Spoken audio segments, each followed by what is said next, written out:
আয়োজনটা ছিল 31 ডিসেম্বরের রাতের। আর প্রত্যেক বছর এই দিনটাতে কিন্তু আমরা বাড়ির সবাই ফ্যামিলি পিকনিক করি, কিন্তু এবছর হয়েছে একটু অন্যরকম।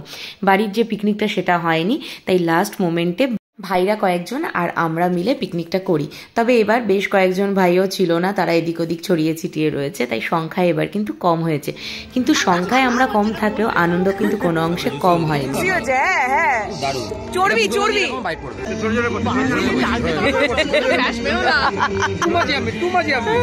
ঝরে ঝরে কোথায় চিকেনের চর্বিটা ঝরে ঝরে পড়ছে, একটু দেখা। স্টার্টারে রয়েছে চিকেন রেশমি কাবাব আর চিকেন তন্দুরি, যেটা আজকে বানাচ্ছে পুরোপুরি রাজ। ম্যারিনেশন থেকে শুরু করে বারবিকিউ করা পুরোটাই রাজ করছে। আর মেন কোর্সে আছে হচ্ছে মাটন বিরিয়ানি, যেটা আরেক জায়গায় তৈরি হচ্ছে, সেখান থেকে এখানে আসবে। তো সেটা মেন কোর্সে যখন খাওয়া হবে তখন দেখাবো তোমাদের। কোনো কিছু রান্নার দায়িত্ব নিলে এই একটা অসুবিধা হয়ে যায়। আমরা ওইদিকে মজা করছি, এদিকে রাজ বেচারা বারবিকিউ করতেই ব্যস্ত।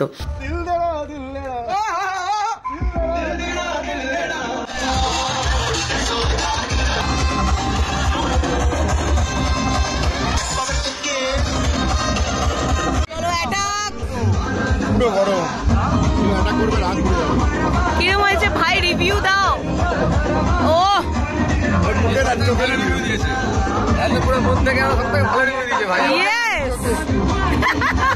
এদিকে বিরিয়ানির হান্ডিও চলে এসছে, আচ্ছা গন্ধ বেরিয়েছে না, কিছু বলার না। আর এদিকে দেখো তন্দুর বানানোর লোক কিন্তু চেঞ্জ হয়ে গেছে, এরা সবাই মিলে হামলে পড়েছে। জানি না এরপরে এগুলো কি হবে।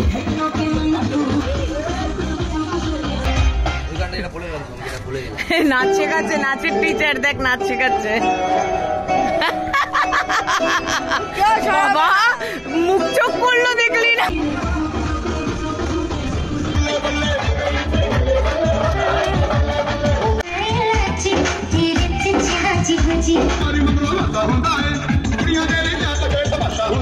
বয়লা কি করছো বয়লা? বারবিকিউ ও আর একটুখানি আছে, তাই তো সব শেষ, আর একটুখানি আছে, তারপরে এর মধ্যে হামলা হবে। বাবা ছেলে মিলে অনেকক্ষণ ধরে ট্রাই করে যাচ্ছে, কিন্তু এত ছাদে হাওয়া দিচ্ছে যে আগুন জ্বলতেই চাইছে না। এদিকে বিরিয়ানির হান্ডিও খুলে গেছে আর ফার্স্ট ব্যাচে বসে পড়েছে রাজ। এই যে দেখো, আর যা দারুণ খেতে হয়েছিল বলার না কিছু। আমজাদের বিরিয়ানি এক কথায় সুপার। ফাইনালি প্রায় 15-20 মিনিটের চেষ্টায় ফানুস জ্বলে উঠেছে। অ্যাকচুয়ালি রিওর খুব ইচ্ছা ছিল রাত্রি 12টা বাজলে পরে ফানুস ওড়াবে, বাজি ফাটাবে, অনেক কিছু। তো বাজিটা ওকে মানা করা হয়েছিল, কারণ বাজি নিয়ে সেই দিনই আমি একটা খুব ইমোশনাল একটা ভিডিও দেখেছিলাম, তো সেই জন্য বলেছিলাম বাজিটা দরকার নেই, তবে তুমি ফানুস উড়িও।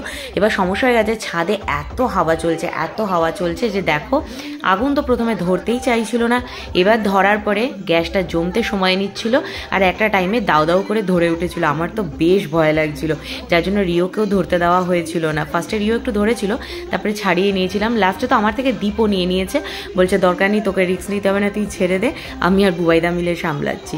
তো এটাই হয়ে গেছিলো। আমরা তো ভাবলাম যে আর ধরবেই না, 3-4টে আনা হয়েছিল, কিন্তু লাস্ট অফ অল একটাই জ্বালানো হয়েছিল।